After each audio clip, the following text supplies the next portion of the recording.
Welcome to today's episode on Louder Than Green, the show that spotlights the systems, tools, and stories behind purpose-driven businesses. Because impact isn't loud enough if it isn't working. So if you're building anything sustainable, regenerative, or just smarter than the status quo, you're in the right place. And for those of you who are just joining our podcast, we are Green That Dream, and we specialize in helping businesses that are wanting to go beyond just going green by building smarter systems that boost efficiency, profitability, and their positive impact. So if you're ready to take your business to the next level, please stick around. And if you want a free growth consultation, please head on over to greenthatdream.com or just DM us the word growth. Alrighty, let's get into it. I have a very exciting guest today. Please welcome Terry Doloughty, a leadership mentor and founder of Boss Consulting, where he helps entrepreneurs and leaders scale in a way that's human, sustainable, and impactful. With the focus on mindful leadership and human scale facilitation, Terry is guiding the future of business growth. So we'll explore how he is navigating today's challenges, embedding sustainability into operations, and where he sees the biggest opportunities for impact. Welcome to the show, Terry. Thank you. It's a pleasure to be here. So for those who may not know your work yet, how would you describe what you do and the impact that you're aiming for? Well, small businesses have a critical role to play in our communities, and they serve as mentors, they serve as examples, and too often they don't have the support they need to succeed. So I help the small business owners become sustainable and profitable so that they can reinvest monies back into their communities, creating a cycle that feeds back on itself, creating more opportunities, more equity, and more wealth within the communities where they thrive. Wow, I love that. Like, I just had to take a breath with that. Wow, thank you for that. That's amazing. So, how did you get to where you are in the work that you're doing? Can you just give us just a little bit of your, kind of background and your growth map? Yeah, it started off in the nonprofit industry. I started off in my professional work as a board troubleshooter, where I would help nonprofits solve administrative issues, board issues, staff issues. And eventually, I was hired to be the manager of the Pittsburgh Public Market, where we had a whole bunch of small businesses that had a commercial rentable kitchen. And these were first time business owners, first time founders, first person in their family or on their street to even think about starting a business.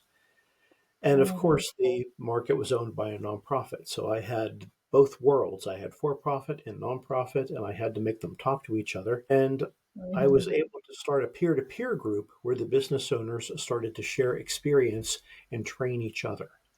And that was the crucial moment of community there where I started to see the benefit of peer to peer work, where it's not just coming in from the outside saying you're doing it wrong, but Mhm. sharing, hey, I have a better place to buy my bamboo cutlery. I found a better deal on my credit card. Hey, there's a better internet provider. And getting them to Mhm. even combine efforts to buy from the same farm or the same vendor and save money on bulk purchases. That led me into the business training part. Um, I became a part of a foundation. Day one, they didn't even have business cards. They came and saw what I was doing at the market and asked me to be a part of it. So I Mhm. started doing peer to peer groups in the Pittsburgh area and now in multiple states. And that's been 10 to 12 years of my work now, from internal at the foundation to out in the field knocking on doors saying, hey, come to the library. We have a meeting on Friday. And Nice. yeah, getting this set up so that they can be seen by other people in their communities who never thought they could open a business, becoming that example to say it can be done and there's a model for it. Right, right. That's amazing. I love that. Yeah. So, what is the number one priority for you this year, and why does it matter so much to you and your organization?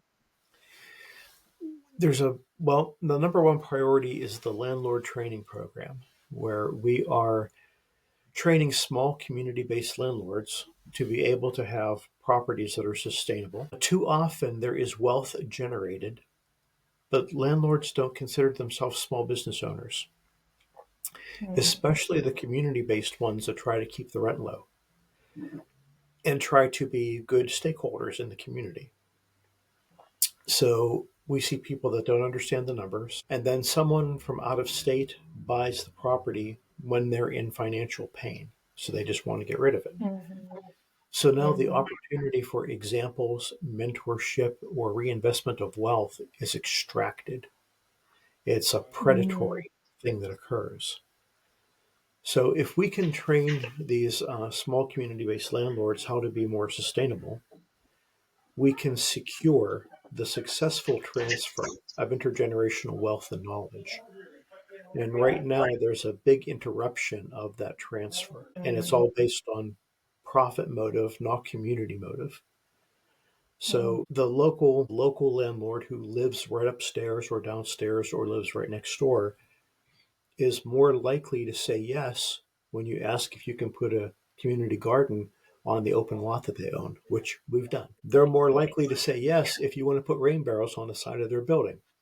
We've done that too. And it's Yeah. also an introduction to the community where the renters are often seen as a problem, not an asset. Well, if you Mhm, have a good mhm. environment in the community where you can see that ownership makes you a stakeholder in the community, you're more likely to stay.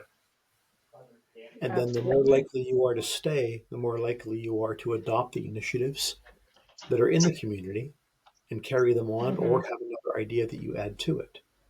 So the Yeah. landlord training program is an inoculation that will hopefully last for multiple generations. Yeah, absolutely. It sounds very empowering, giving them options, right? Helping them see like what's potential, what their options are that they may not have known about. So what's been the biggest thing holding you back or maybe the challenge with this initiative? Well, the one thing that is an unfortunate self replicating resource out there in our communities is fear and shame.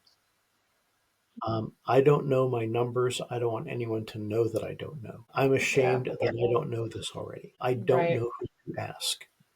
So Mm, we've actually, with three people I have working on this project with me, we've gone out and directly interviewed people and found out that mhm, they were in really critical shape. There are a lot of accidental landlords. They never intended to be landlords, but they mhm, inherited grandma's house, or the neighbor next mhm, door moved and they got a good deal on it. But they never had a plan, and mhm, they had an opportunity but no plan. So therefore, it became risk and it became expense. mhm, So we really had to sit down with people and build trust first.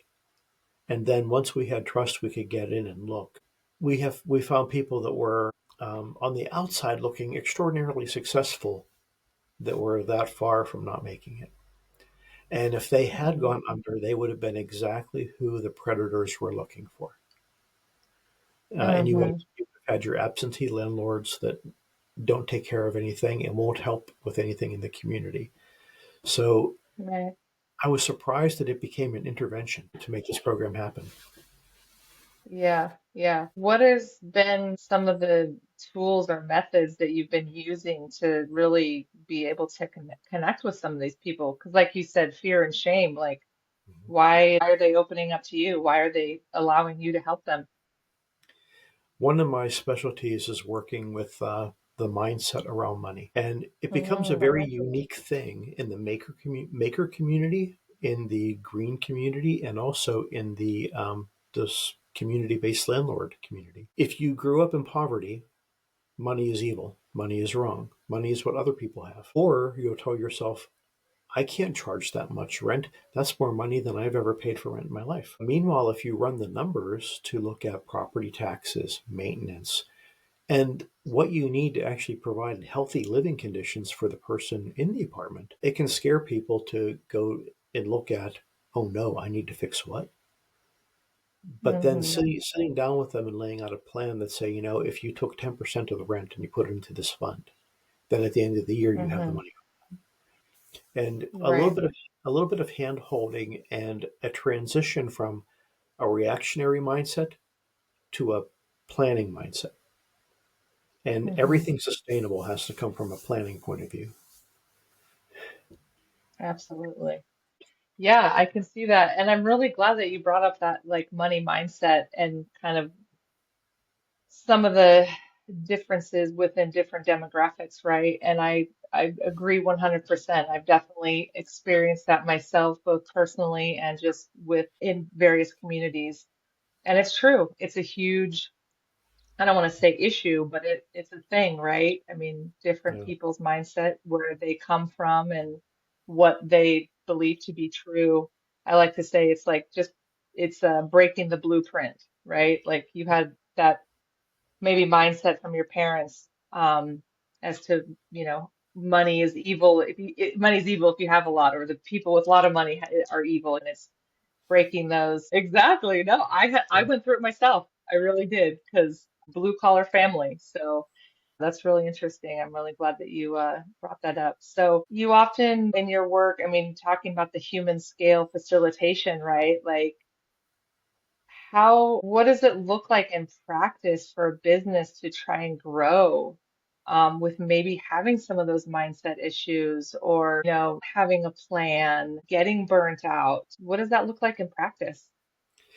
Well, the human scale is actually working behind the scenes on the culture by working on the Mm, founder and the people in the business at the moment. If you're hmm stressed out, you're going to be having out of scale reactions. Someone bumps your hmm elbow while you're typing. Someone slams the door too loud, and all of a sudden it's a trigger point for a release that you've desperately needed, but it's not appropriate. So when we start to make a safe place to ask questions and a safe place to make a mistake, and reinforcing the idea that mistakes are not fatal and that they are recoverable, those are some of the initial phases of just getting things stabilized before you start building a culture where delegation isn't the loss of your value. The cult of busy cannot rule what we do. Right, And right. looking at how everyone has a dream, everyone's creative. All the founders that are out there, you're all creative pioneers. But it might get to the point where you say, I'm the only one that can run it right. If I leave, it'll hmm fall apart. Well, how does that open up an opportunity for leadership to grow and continue in your organization? It doesn't. Right. So, hmm by coaching them through the aspect of succession planning is natural, and succession planning is actually sustainable.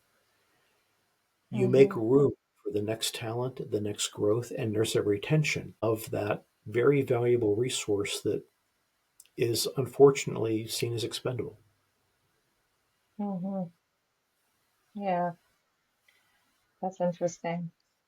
Yeah, I really like that. What you said, delegation isn't the loss of value. That's that's really that's really helpful, I think.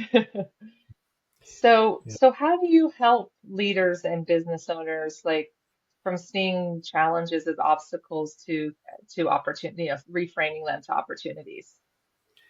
Yeah, it's all about that reaction versus proactive thinking, planning thinking. Yeah. Okay, this happened. What did we learn from it? hmm Did we learn that there's something our customers valued that we didn't think they valued? Was hmm there was there a interaction that happened that we found out we need to make a change to be viable in the marketplace? Did we find out that our employees don't want to do that work? So, there's is our business plan 10 years old and that market doesn't exist anymore.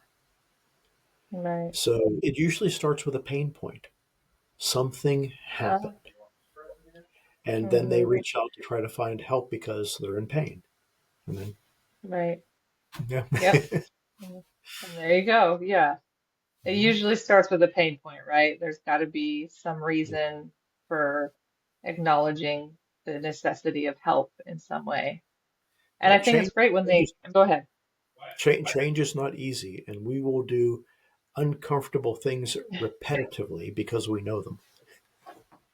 Yeah, to not do the change. But I think like awareness too, right? Like being aware of that need to go, okay, I can't keep doing the same thing, expecting a different result. So Mhm. I believe awareness is like a huge part of that. So getting into some more of like the sustainability aspects of your work, how do those practices show up and how have they either change your operations or maybe just change the operations and strategies of your clients?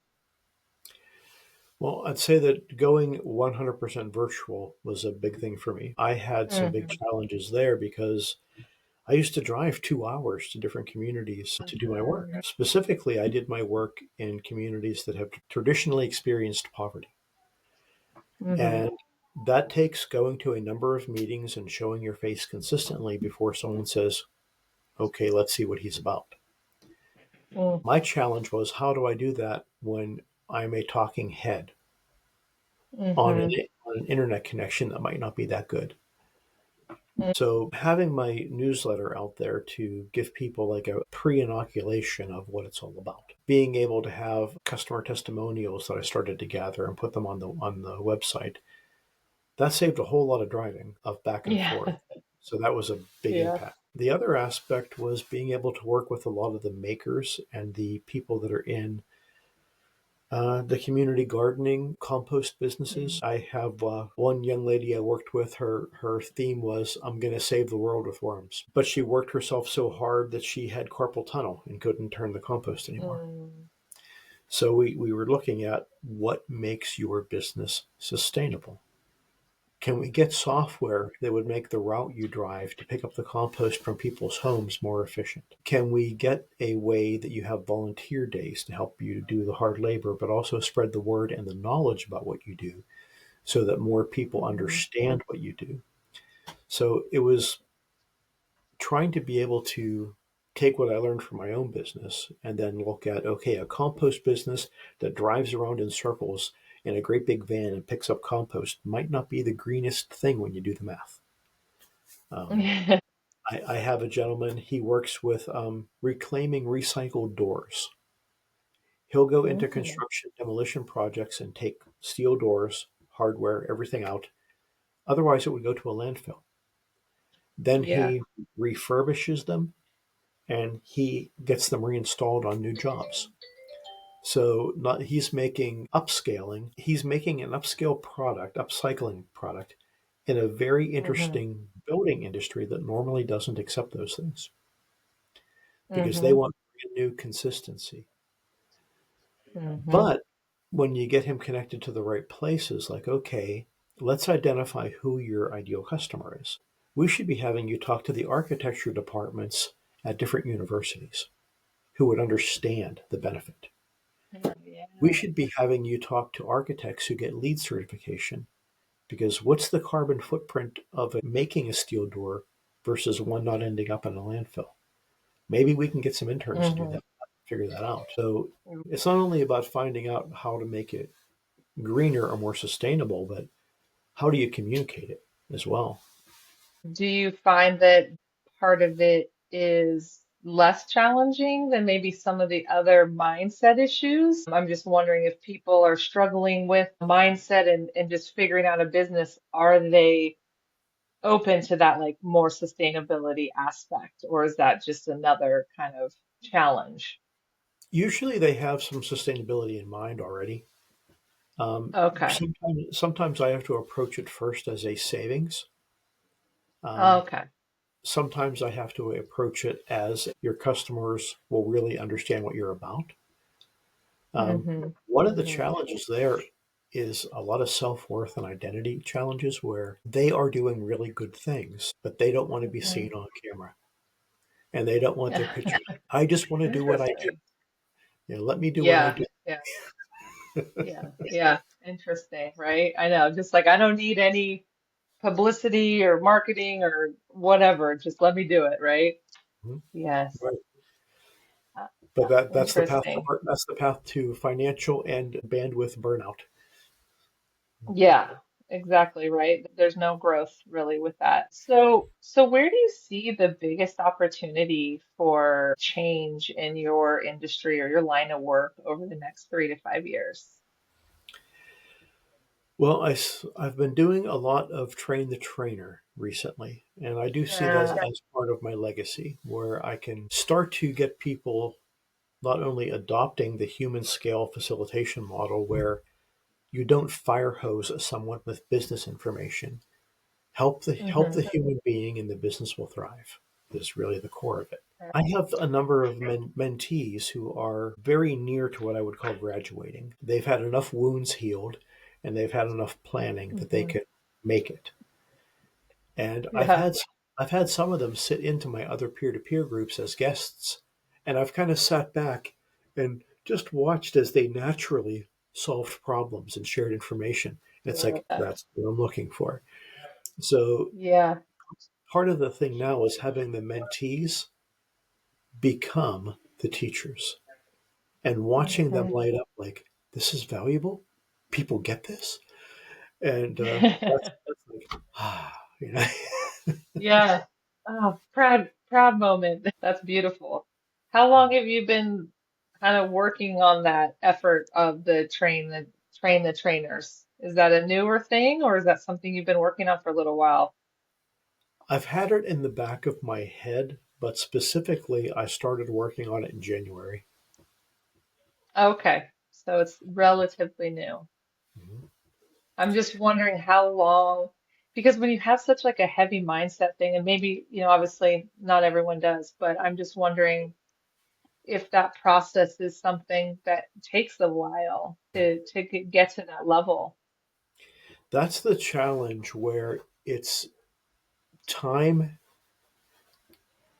up front, the time investment is heavy, but Mm-hmm. the outcomes are long term, and they're Mm-hmm. infectious.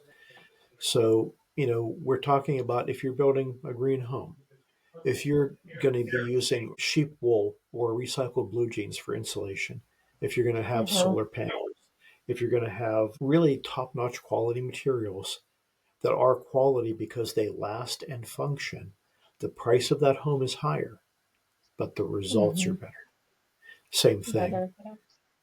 Yeah. So it is hard to get any type of foundation or nonprofit to get behind funding an initiative like this because of the upfront investment. Yeah, absolutely. Yeah. A lot of them are looking for what's the 6 week class?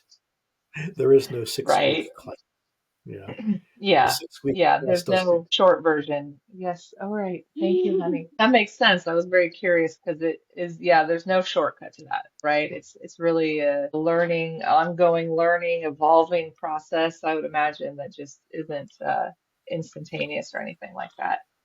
So I'm just curious if like doing the virtual thing is definitely helping you access more people. Is there other technology that you're utilizing in your line of work, whether it's AI or automation or data tools that's changing the way that you operate or make decisions in your business? Yeah, one of my clients has pivoted his business from marketing to AI, and Okay. he has been having trouble getting people to embrace it. There's a fear to overcome. So I turned Hmm. him loose on my website. I said, you know what, Michael, go ahead, and you said you wanted to put a bot on there. Use mine as a base and then put it out there. So I took the Yeah. risk of letting him play with my website, but the results are impressive. The bot can answer questions in any language, including several sci fi languages. So, a lot of the trouble in finding the help you need is communicating that you need it. Well, there Hmm. are entrepreneurs who don't have English as a first language, and Hmm. they have some challenges about, I don't want to sound stupid. I don't want to be Hmm. judged. So now, 24/7, you can ask business questions on my website in any language you want to. It'll go out, it'll search all the things I've written over the past 3 years of my newsletter on LinkedIn. It'll search the old Hmm. blog that I used to write. It'll search all through my website. And if it can't find the answer, it'll email me. Oh, wow. That's really cool. So he did a good job on his bot. And he also took that opportunity on language. He wrote a bot, an app for the students' telephones. And he found out that his app translated better than the equipment that the schools provided. Wow.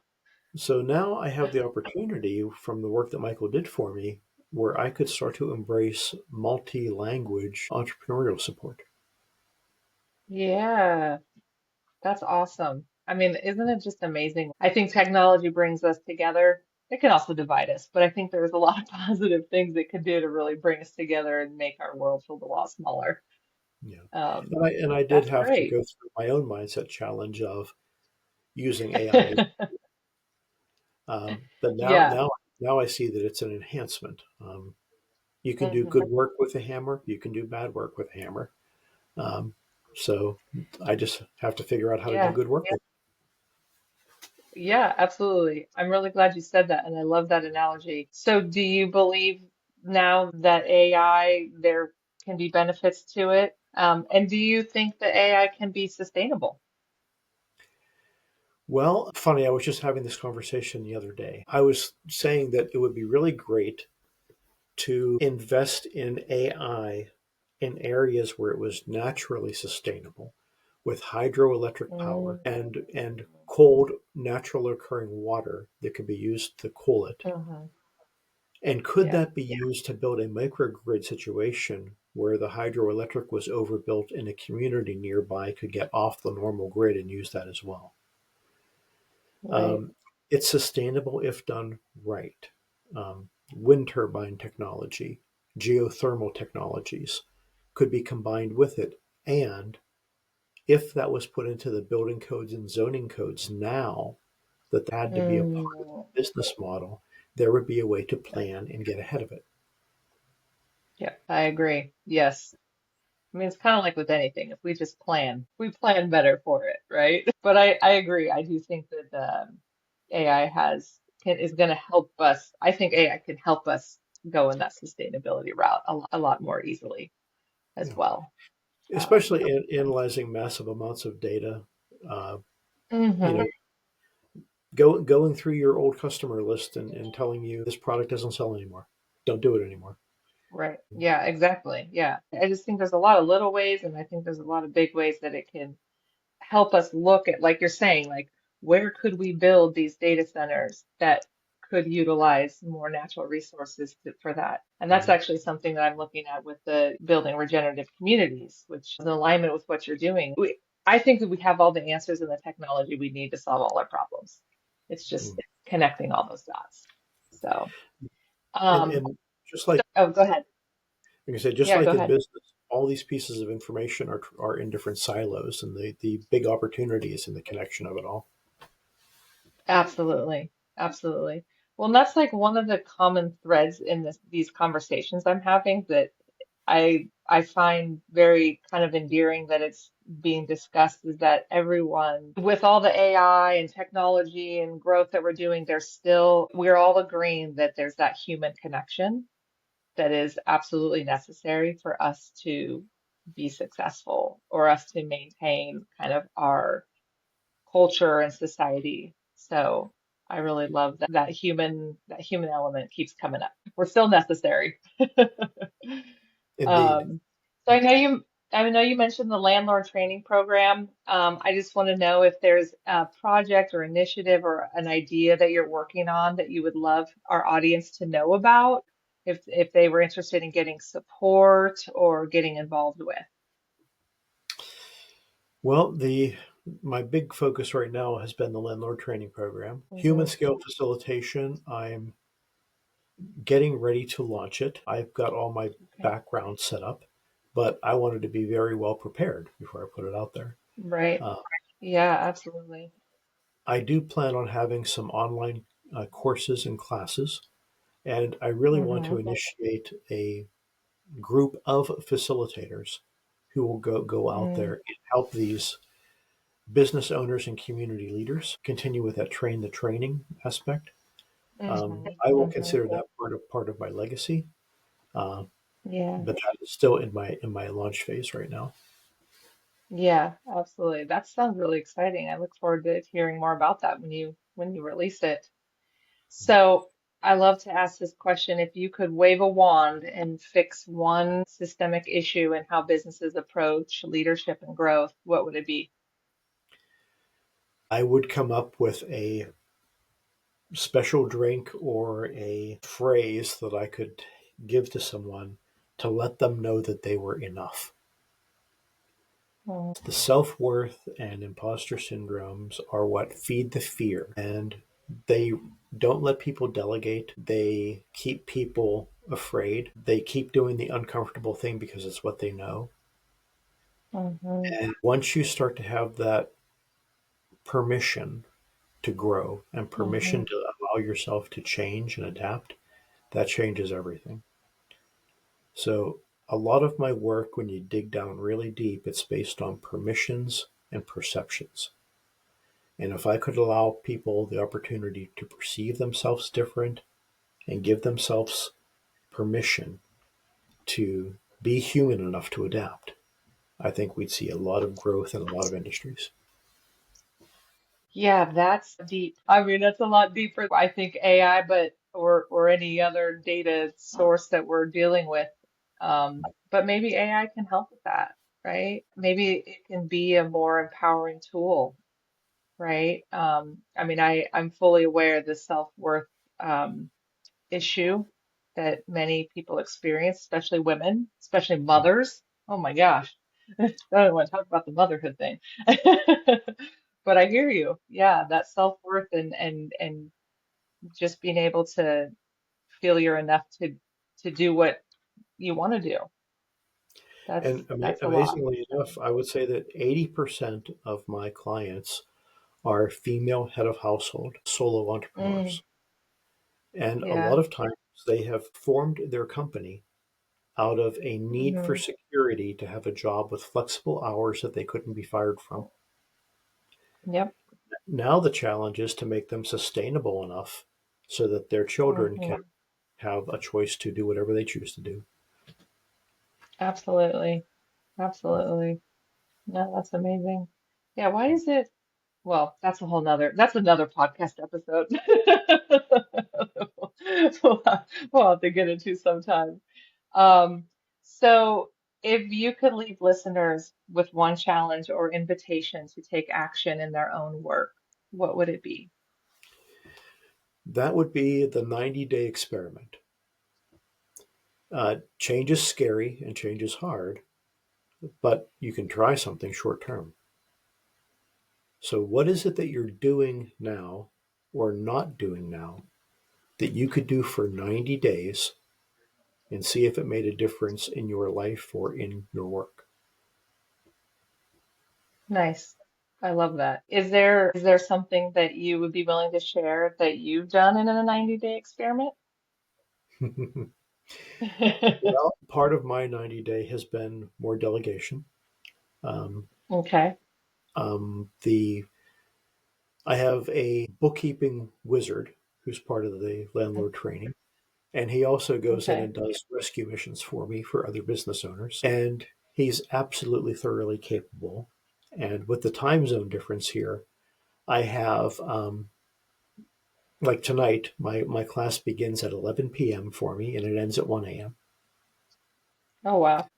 But this is something I've been attached to for a long time. Um, Hmm. I have talked with James about you run the next class. Hmm. So Oh, I have to live it if I'm going to teach it. yeah, absolutely. Good for you. I appreciate that. Practice what you preach, right? That's wonderful, Terry. Well, I really enjoyed talking about this. I've had to fight back a few tears for sure because you really hit some chords with me. But that's a beautiful thing, and I really appreciate it. So I appreciate you being on the show today. Where can people connect with you if they want to learn more about your work, connect with you? I post weekly on LinkedIn on the Human Scale Facilitation newsletter. So you'll find all the different things we talk about self worth, perception, doubt, money challenges, bandwidth. I write about all of those things. You'll find me at bossconsulting.biz. You'll find me at the Human Skill Facilitation homepage, the Care Landlord Training page, and I just released my Substack. So you can find me on Substack under Mentor, but it's ME. Nice. Excellent. Wonderful. So lots of places, lots of amazing content out there. Thank you so much again, Terry. Really appreciate it. And I look forward to learning more about you and your work and seeing all the exciting things that you're going to be producing. So thank you. Thank you. I'm glad to be here. I am your host, Aimee Haasteaby, and I would just like to say that I am so truly grateful to each guest who takes the time to share their story, and to you, the listener, for being part of this community. This show is about learning out loud, connecting ideas, and amplifying the voices of people doing the real work of building a regenerative future. Let's keep turning up the volume on smart systems, bold ideas, and the businesses shaping what's next. So please join me and keep showing up, keep speaking up, and keep it louder than green. Thank you so much. Have an amazing day.